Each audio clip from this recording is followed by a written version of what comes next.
ಸ್ನೇಹಿತರೆ, ನನಗೆ ರಿಷಬ್ ಶೆಟ್ಟಿ ಸರ್ ಅಂತ ದೊಡ್ಡ ಸಕ್ಸಸ್ ಅನ್ನ ತಂದು ಕೊಟ್ಟ ಮೇಲೆ ಅವ್ರು ಆಡಿದ ಒಂದು ಮಾತು ತುಂಬಾ ಇಂಪ್ಯಾಕ್ಟ್ ಆಗಿತ್ತು ನನಗೆ. ಏನಂದ್ರೆ, ಈ ಸಿನಿಮಾದ ಸಕ್ಸಸ್ ಸಿನಿಮಾಗ್ ಮಾತ್ರ, ಅದು ನನಗಲ್ಲ.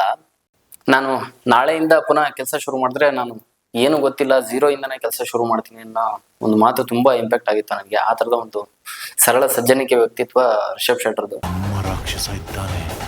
ಸ್ನೇಹಿತರೆ, ಇದ್ರ ಜೊತೆಗೆ ಕರ್ನಾಟಕದಾದ್ಯಂತ, ದೇಶದಾದ್ಯಂತ, ವಿಶ್ವದಾದ್ಯಂತ ಹತ್ತತ್ರ 30 ದೇಶಗಳಲ್ಲಿ 6,500 7,000 ಸ್ಕ್ರೀನ್ಗಳಲ್ಲಿ ಏಕಕಾಲಕ್ಕೆ ಸಿನಿಮಾ ರಿಲೀಸ್ ಆಗ್ತಿರೋದು ಒಂದು ದೊಡ್ಡ ಹೆಮ್ಮೆಯ ಸಂಗತಿ.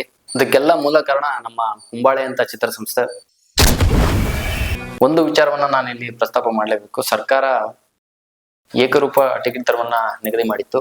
ಆದ್ರೆ ಇದರ ವಿರುದ್ಧವಾಗಿ ಮಲ್ಟಿಪ್ಲೆಕ್ಸ್ಗಳು ಮತ್ತೆ ಈ ನಮ್ಮ ಹೊಂಬಾಳೆ ಅಂತ ಚಿತ್ರಸಂಸ್ಥೆ ಕೋರ್ಟ್ ಮೆಟ್ಟಿಲಿದ್ದು ವಿಷಾದಕರ ಸಂಗತಿ ಅಂತ ನನಗೆ ಅನಿಸ್ತಾ ಇದೆ ಪರ್ಸನಲಿ. ಕಾರಣ ತಮ್ಗೆಲ್ರಿಗೂ ಗೊತ್ತಿದೆ, 200 ರೂಪಾಯಿ ಟಿಕೆಟ್ ಅನ್ನ ತೆಗೆದುಕೊಂಡು ಸಿನಿಮಾ ನೋಡ್ಬೇಕು ಅಂತಂದ್ರೆ ನಾವು ಇಷ್ಟು ಲಾರ್ಜ್ ಸ್ಕೇಲ್ ಅಲ್ಲಿ ಸಿನಿಮಾವನ್ನು ಮಾಡಿದ್ದೇವೆ, ನಮ್ಗೆ ಒಂದು ನಷ್ಟ ಆಗುತ್ತೆ ಅಂತ ಅವ್ರ ಪರ್ಸ್ಪೆಕ್ಟಿವ್ ಅಲ್ಲಿ ಇರ್ಬೋದು. ಬಟ್ ಆದ್ರೆ ನನ್ನ ಕಡೆಯಿಂದ ನಾನು ಹೇಳೋದೇನಂದ್ರೆ, ಸಿಂಗಲ್ ಥಿಯೇಟರ್ಗಳು ತುಂಬಾ ದೊಡ್ಡ ಸಮಸ್ಯೆ ಆಗಿದೆ. ಈಗ ಸಿಂಗಲ್ ಥಿಯೇಟರ್ಗಳೆಲ್ಲ ಕ್ಲೋಸ್ ಆಗಿದೆ. ಸೊ ಹಾಗಾಗಿ ಜನಗಳೆಲ್ಲ, ಪ್ರೇಕ್ಷಕರೆಲ್ಲ ಮಾಲ್ಗಳಿಗೆ ಹೋಗ್ಬೇಕು, ಮಲ್ಟಿಪ್ಲೆಕ್ಸ್ ಗಳಿಗೆ ಹೋಗಿ ಸಿನಿಮಾ ನೋಡ್ಬೇಕು. ಅಲ್ಲಿ 1,500-2 ಸಾವಿರ ಕೊಟ್ಟು ಈ ಸಿನಿಮಾಗೆ ಏನೋ ಟಿಕೆಟ್ ತಗೊಂಡು ನೋಡ್ತಾರೆ. ಬಟ್ ನೆಕ್ಸ್ಟ್ ಬರೋ ಸಿನಿಮಾಗಳಿಗೆ, ಸಣ್ಣ ಬಜೆಟ್ ಸಿನಿಮಾಗಳಿಗೆ ತೊಂದರೆ ಆಗುತ್ತೆ ಅನ್ನೋದು ಒಂದು. ಅದ್ರ ಜೊತೆಗೆ ಇಲ್ಲಿ 1,500 ಕೊಟ್ಟು ಒಂದ್ 3 ಜನ ಟಿಕೆಟ್ ತಗೊಂಡು ನೋಡೋದಕ್ಕೂ 200 ರೂಪಾಯಿ ಟಿಕೆಟ್ ದರವನ್ನು ನಿಗದಿ ಮಾಡಿದ್ರೆ 30 ಜನ ಹೋಗಿ ಸಿನಿಮಾವನ್ನು ವೀಕ್ಷಣೆ ಮಾಡೋದಕ್ಕೂ ತುಂಬಾ ಡಿಫ್ರೆನ್ಸ್ ಇದೆ ಅಂತ ನನ್ನ ಭಾವನೆ. ಎಲ್ಲಕ್ಕಿಂತ ಮೇಲಾಗಿ ಬಡವ್ರ ಮಕ್ಕಳು ಮಲ್ಟಿಪ್ಲೆಕ್ಸ್ ಗಳಿಗೆ ಹೋಗಿ ಸಿನಿಮಾವನ್ನ ನೋಡಕ್ಕೆ ಶುರುವಾದ್ರೆ ಇಲ್ಲಿಂದ ಒಂದು ಬೇರೆ ತರದ ಜರ್ನಿ ಶುರುವಾಗುತ್ತೆ.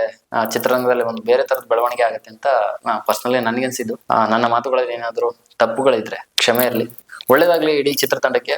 ದೊಡ್ಡ ಮಟ್ಟದ ಯಶಸ್ಸು ಭಗವಂತ ಕರುಣಿಸ್ಲಿ ಅಂತ ನಾನು ಆ ದೇವರಲ್ಲಿ ಪ್ರಾರ್ಥನೆ ಮಾಡ್ಕೊಂತೀನಿ. ಅಂಡ್ ಫೈನಲಿ, ನಾಡಿನ ಸಮಸ್ತ ಜನತೆಗೆ ನಾಡ ಹಬ್ಬ ವಿಜಯದಶಮಿ ಹಬ್ಬದ ಆರ್ಥಿಕ ಶುಭಾಶಯಗಳು. ತಾಯಿ ಚಾಮುಂಡೇಶ್ವರಿ ನಿಮಗೆಲ್ಲರಿಗೂ ಆರೋಗ್ಯ ಆಯಸ್ಸು ಕೊಟ್ಟು ಕಾಪಾಡ್ಲಿ. ನಾನು ಈ ತರದ ಒಂದಿಷ್ಟು ಸಿನಿಮಾಗಳ ವಿಚಾರಗಳನ್ನ ತೆಗೆದುಕೊಂಡು ಬರ್ಬೇಕು ಅಂತಾನೆ ಈ ಕಾರ್ಯಕ್ರಮವನ್ನ ಶುರು ಮಾಡಿದ್ದೇನೆ. ಸಿನಿಮಾ ಬರೀ ತಮಾಷೆ ಅಲ್ಲ, ಅದೊಂದು ತಪಸ್ಸು. ಇದು ಕಲ್ಪವೃಕ್ಷ ಸಿನಿಮಾಸ್ ಸಿನಿ ಕಹಾನಿ. ನಾನು ಶಂಭು ಷಣ್ಮುಖ ಪಾಡಗಂಟಿ. ನಿಮ್ಮ ಆಶೀರ್ವಾದ ನಮ್ಮಂತ ಹೊಸ ಪ್ರತಿಭೆಗಳ ಮೇಲಿರ್ಲಿ. ನಿಮ್ಮೆಲ್ಲರ ಪ್ರೋತ್ಸಾಹ ಖಂಡಿತ ನಮ್ಗಿದೆ ಅಂತ ನಾನು ಭಾವಿಸಿದ್ದೇನೆ. ಇಷ್ಟೊತ್ತು ವಿಡಿಯೋ ನೋಡಿದ್ದಕ್ಕಾಗಿ ತಮ್ಗೆಲ್ರಿಗೂ ಧನ್ಯವಾದಗಳು.